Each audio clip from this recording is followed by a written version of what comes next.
Далее в эфире новости, в студии Надежда Саханская. Здравствуйте. Коротко о темах этого выпуска. Обновленные планы диктуют больше ответственности. Правительство России расширило план дорожного строительства на 24 и 28 годы. В нем предусмотрена реализация 380 проектов. Кассовые сборы якутского кино за 2023 год впервые достигли 100 миллионов рублей. Фильмы посмотрели более 300 тысяч человек.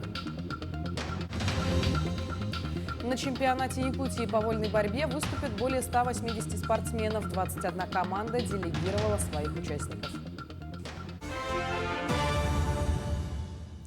Правительство России расширило план дорожного строительства на 24 и 28 годы. В нем предусмотрена реализация 380 проектов. Постановление, утверждающее такой план, подписал председатель правительства Михаил Мишустин. Общий объем финансового обеспечения всех мероприятий по дорожной деятельности запланирован на период реализации плана в сумме свыше 14 триллионов рублей. Из них средства федерального бюджета составят порядка 5 триллионов. Остальное – внебюджетные источники и дорожные фонды субъектов России. Сегодня с рабочим визитом в Чурапчинский улус прибыл первый заместитель председателя правительства Якутии Дмитрий Садовников с целью контроля строительства социально значимых объектов.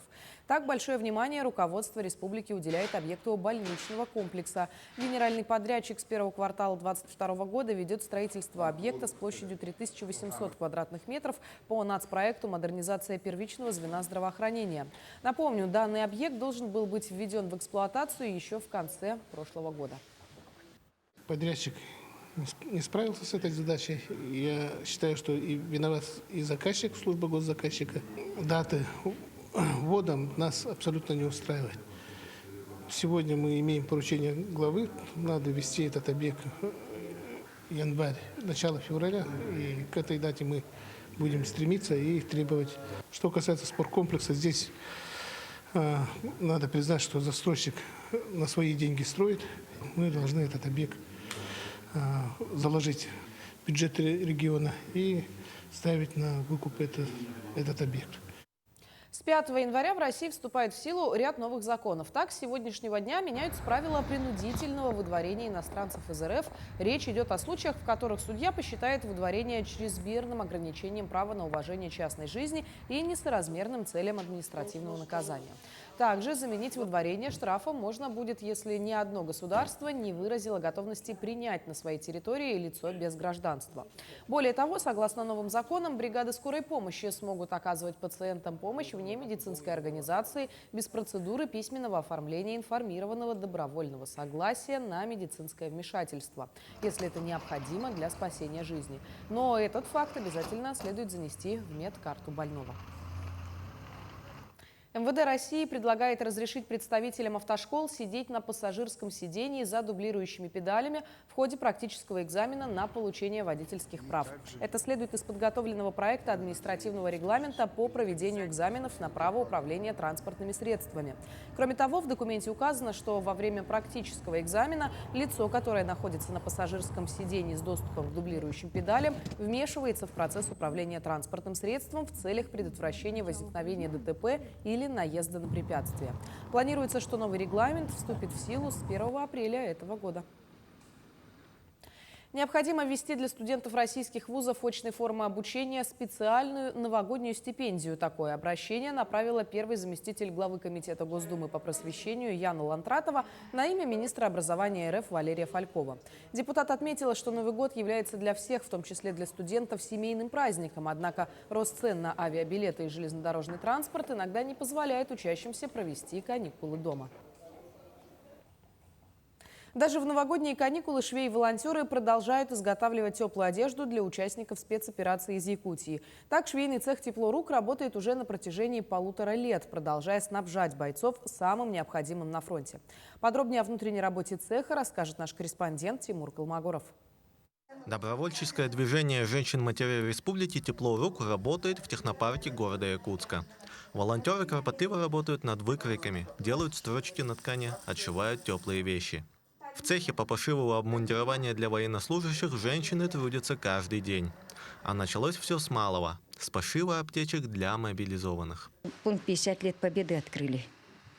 Военкомат открыл опорный пункт уже 22 сентября. Я туда специально съездила, посмотрела, в каком состоянии парни едут, как они едут, во что они одеты. Ну, все-таки я женщина, я мать, прежде всего. Инстинкт материнский. Просто было интересно, в чем они одеты и как они, в каком состоянии находятся. Швеи изготавливают полный комплект одежды из 13 предметов. Не считая сам вещмешок, это костюм из 2 предметов, тактическая рубашка, теплые портянки, балаклава, дождевик, нательное белье и другое. Основной костяк коллектива составляет около 20 женщин, которые отдают тепло своих рук и сердец бойцам. Разговариваю с ребятами, конечно, ребята приходят. Кто первый раз, кто третий раз уже. Есть вот нынче очень много случаев, когда ребята прямо с аэропорта приезжают к нам. С чемоданами заходили, с рюкзаками. Вот прилетели только, встретили их толпой. И все идут сюда, сразу дают заказы, чтобы мы успели им полностью все подготовить к их отъезду. Цех принимает индивидуальные заказы. Те, кто уходит на военную службу, подходят в цех, с них снимают мерки и в назначенное время забирают готовый комплект. Вместе с этим швеи и волонтеры с удовольствием общаются с бойцами, принимая их искреннюю благодарность. Так как я работаю, я прихожу на выходные дни. Это суббота, воскресенье. И вот январские каникулы уже мы со 2 начали работать. Сегодня уже пятый день ходим с 9 утра до 7 вечера шьем. Помогаем им чем? Вот мы им шьем одежду, они очень пользуются как бы спросом. В день приходит по 10 человек за нашими вещами.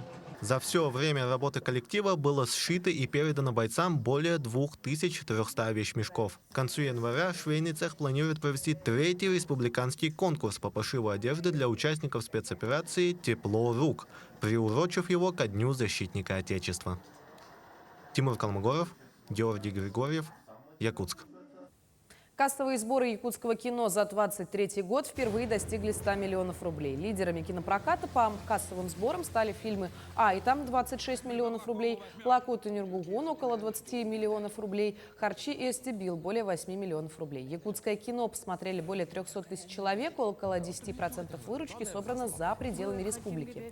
Одним из событий года детства в Якутии, объявленного главой республики Айсеном Николаева, станет премьера анимационного сериала «Той-Той Ботур» на основе якутского героического эпоса «Аланхо». Сериал из 8 серий планируют показать на детских интернет-площадках НВК «Саха». В соответствии с поручением главы Якутии Айсена Николаева с 2020 года ежегодно предусматривается до 80 миллионов рублей на развитие киноиндустрии. Якутяне Николай Петров из Верхневилюйского района и Архип Скрябин из Мегино-Кангаласского заняли 2-е место в крупнейшем в мире 35-м Харбинском международном фестивале скульптуры изо льда и снега. Николай Петров и Архип Скрябин – победители конкурса «Бриллианты Якутии». На международном фестивале в Китае они представляют команду Якутска. Ежегодный международный фестиваль снега и льда в Харбине проводится на протяжении 60 лет. В этом году свои двери он открыл еще 17 декабря, но официальная церемония открытия состоится сегодня, 5 января. Также сегодня пройдет конкурс по снегу. В музее «Россия. Моя история» провели утренник для детей участников спецоперации. Артисты Государственного цирка Якутии представили ребятам и их родителям несколько красочных и веселых выступлений. Представления с дрессированными голубями, загадочные фокусы и веселые дурачества клоунов. Кроме того, детей ждали интересные квесты, сделанные активистами как самого музея, так и волонтерами Русского географического общества республики. Но как-то тоже надо было, чтобы поддержать тоже семьи бойцов. И мы решили с нашими волонтерами, мы решили устроить праздник для детей. И подумали, и у нас, получается, Русское географическое общество пошло нам навстречу и предоставило вот этот вот прекрасный комплекс-музей «Россия. Моя история». Мы собрали, скинулись с личными средствами и скинулись на подарки. Получается, у нас сегодня мы обеспечим подарками 126 детей. Дед Мороз на санках, малыши-укутыши в Мирном подвели итоги конкурса «Экологичная подготовка к Новому году» от Эко-центра «Алроса». Всего поступило 70 идей новогодней атрибутики из биоразлагаемых материалов. Участники подошли к конкурсу креативно, использовали природные материалы и вторичное сырье. Работы отражали главную идею конкурса – создание экологичной альтернативы пластику. Самую экологичную новогоднюю игрушку из ваты, крахмала, глины и воды создала Наталья Поливач. На изготовление девочек ушло около 2 недель. Интересную новогоднюю упаковку из ткани предложила Алена Коломоец, а Людмила Халилова создала самый экологичный новогодний атрибут из картона. Всем победителям достались подарочные наборы. Организаторы учредили и приз зрительских симпатий. Новогодний декор из еловых и сосновых шишек Натальи Лукичевой никого не оставил равнодушным. Как призналась конкурсантка, природный материал собирала этим летом на берегу Вилюя и Бутуобуи. Ну а в Усть-Алданском Улусе после взвешиваний уже закончились первые схватки по 10 весовым категориям по вольной борьбе. Какова реакция болельщиков, самих борцов с чемпионата, продолжит наш корреспондент из Улуса Аял Малакотин. Чемпионат республики по вольной борьбе, посвященный столетию отца данного вида в наших краях Николая Тарского, проходит в новом дворце спорта. Всего принимают участие 186 борцов с 21 муниципальных образований. Несмотря на первые схватки между спортсменами, борьба идет упорно, словно финальная. Турнир очень хороший, как бы я скажу, высоком на уровне. Соперника, молодые, да, мне тяжело все равно, молодые, они сильные уже. Безусловно, огонь в сердцах спортсменов вносят болельщики своими криками поддержки. Среди них пришли, несмотря на дальний путь, к Скобяйскому Улуса. Смотрим, очень интересный турнир. Схватки только начались, очень интересные первые схватки. И надеемся, что эти 2 дня пролетят незаметно в увлекательной борьбе. Всем командам желаем удачи и победы. Также гости и спортсмены чемпионата с упоением смотрели эксклюзивную выставку, посвященную жизни и работе Николая Тарского. В связи с этим у нас участвуют коллекционеры, как Иван Никентьевич Сипсев. У него большая коллекция 80-летию Олимпиады Москвы. Еще Татьяна Ильична Алексеева. Она в основном про Николая Тарского.